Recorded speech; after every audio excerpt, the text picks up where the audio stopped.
Crypto currency حرام ہے یا حلال ہے؟ مفتی تقی عثمانی صاحب کا ایک بہت بڑا فتویٰ سامنے آ گیا ہے جس سے ہلچل مچ گئی ہے۔ فتویٰ کیا ہے، تفصیل سے بات کرتے ہیں۔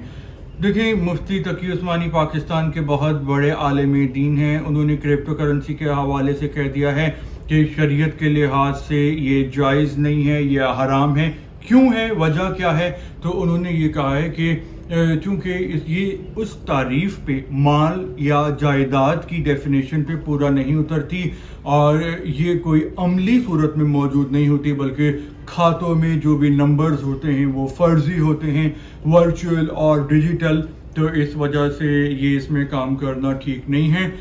تو یہ ہے مفتی صاحب کا فتویٰ۔ اب کیا کوئی رستہ بچا ہے؟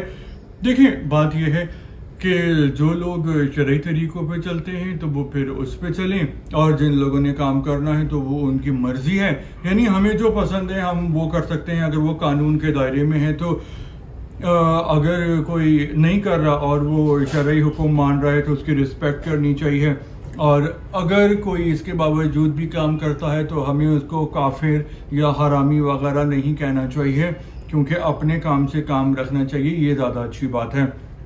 اب کرپٹو کرنسی اور شیئر میں کیا فرق ہوتا ہے؟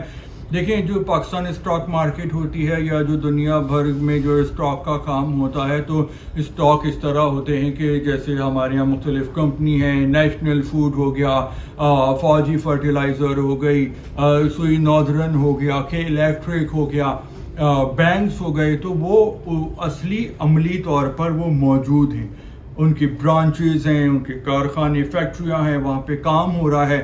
تو وہاں پہ کیا ہوتا ہے کہ لوگ ان کے بزنس میں پارٹنر بن جاتے ہیں سرمایہ کاری کر کے، اس میں فائدہ بھی ہوتا ہے اور نقصان ہونے کا بھی خدشہ ہوتا ہے۔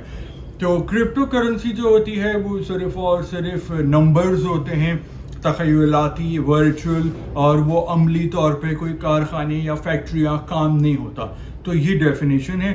اب دیکھیں، بعض اوقات جو مولوی صاحبان کی باتیں کنٹروورشل بھی ہو جاتی ہیں، اور مولوی صاحبان جو بات کرتے ہیں اس سے یو ٹرن بھی لے لیتے ہیں۔ ماضی میں بہت سارے مولوی صاحبان نے فتوے دیے کہ تصویر کھنچوانا حرام ہے۔ اب بہت سے، اکثر زیادہ تر مولوی صاحب اب خود فوٹوگرافی کرواتے ہیں۔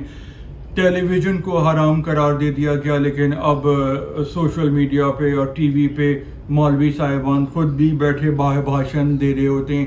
تو اس طرح دنیا میں بہت سی ایجادات ہوئیں جن کو پہلے غلط کہا گیا، مذاق اڑایا گیا، حرام قرار دیا گیا، لیکن اب وہ ہر طرح کے لوگوں کے استعمال میں ہیں، چاہے وہ مذہبی ہوں یا نان مذہبی ہوں۔ تو یہ بھی بات ہے۔ تو اس ٹاپک کے حوالے سے آپ کا کیا موقف ہے؟ اگر آپ کچھ کہنا چاہتے ہیں تو آپ دل کھول کے بول سکتے ہیں۔ فی الحال اتنا ہی۔ اللہ حافظ۔